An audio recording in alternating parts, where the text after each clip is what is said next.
لوگ سفر طے کیا کرتے تھے. ہائے ہائے وہ چند رکنی قافلہ جس کے بارے میں تیری نسل پاک میں ہے. بچہ بچہ نور کا کی صدائیں لگائی جاتی ہے. اللہ اکبر. وہ بڑھتا گیا گویا کہ یوں مسجد نبوی کی در و دیوار اچک اچک کر ان جانے والوں کو گویا کہ دیکھتی ہوگی. ایسے میں دھول اور گرد و غبار میں وہ قافلہ چھپ جاتا ہے اور ہمیشہ کے لیے رخصت ہونے والے مدینہ منورہ سے رخصت ہو جاتے ہیں. داستان کربلا کا یہ آغاز ہے.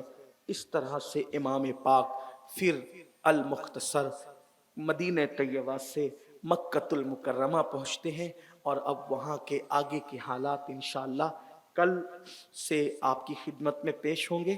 اللہ تعالیٰ سے دعا ہے اللہ آپ اور ہم سب کی آنسوؤں کی بیٹھے رہیں آنسوؤں کی سوغات کو قبول کریں.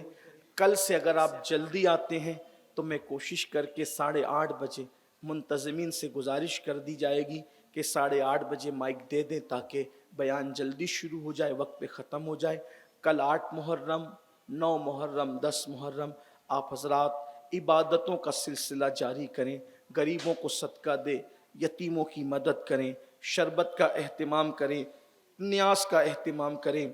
9 اور 10 محرم کو روزہ رکھیں.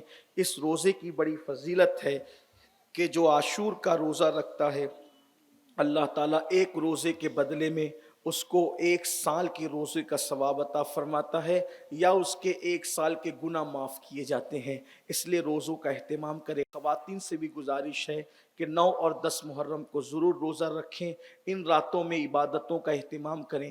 صلی اللہ علیہ وآلہ وسلم مختصر درود شریف ہے, درود شریف پڑھیں. جو لوگ اب تک نماز نہیں پڑھتے وہ نماز کے پابند بنیں, شروع کریں. جس عبادت کو بچانے کے لیے کربلا کے تاجدار نے قربانی دی ہے آپ اس عبادت کی طرف آئیں. آج سے پہلے گناہ کرتے تھے, نشہ کرتے تھے, چوری کرتے تھے, کسی عورت پر پاپ کی نظر ڈالتے تھے, ان سارے جرائم سے توبہ کر کے سچی حسینیت کی طرف آئیں, کردار کی طرف آئیں, ایک سچے مسلمان کی طرح زندگی گزاریں. اگر زندگی گزارنا ہے امام حسین کے طریقے پہ گزارو, یزید بن کر زندگی مت گزارو. یزید کی تو قبر کا نشان بھی مٹ گیا, آج بھی میرے امام کے ڈنکے بج رہے ہیں. اس لیے میری گزارش ہے کہ آپ سب عبادت کی طرف آئیں. آج سے پہلے جو ہوا سو ہوا. امام پاک کی محفل میں آج سچی توبہ کر لو, بدل جاؤ, زندگی کو تبدیل کر لو. اللہ تعالیٰ سب سے پہلے مجھے آپ سب کو توفیق عطا فرمائے. دوران گفتگو کوئی غلطی ہو تو اللہ معاف فرما دے. وما علینا الا البلاغ. السلام علیکم.